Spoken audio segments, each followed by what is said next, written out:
యేసుక్రీస్తు జీవితం అందరికీ ఆదర్శనీయమని పాస్టర్ ప్రభాకర్ రావు అన్నారు. గురజాల పట్టణంలో ఎల్ఈఎఫ్ చర్చి నందు సెమీ క్రిస్టమస్ వేడుకలు ఘనంగా నిర్వహించారు. ఈ సందర్భంగా దైవ సేవకులు మాట్లాడుతూ సర్వ మానవాళికి దయ సహనం నేర్పిన మహా అవతారం యేసుక్రీస్తు అన్నారు. పాపులను రక్షించుటకు ఆ దేవుడు మానవ రూపంలో భూమిపై జన్మించారని పాస్టర్ తెలియజేశారు.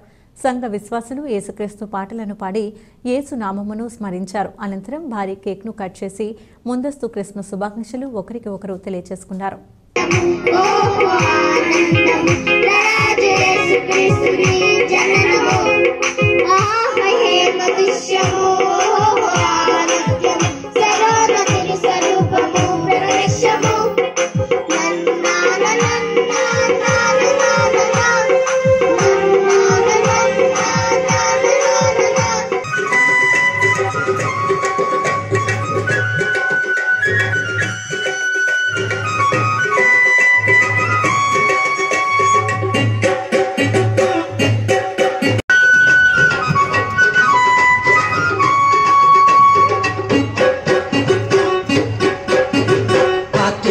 తిరిగినాడ పనికి రాకపోయినాడ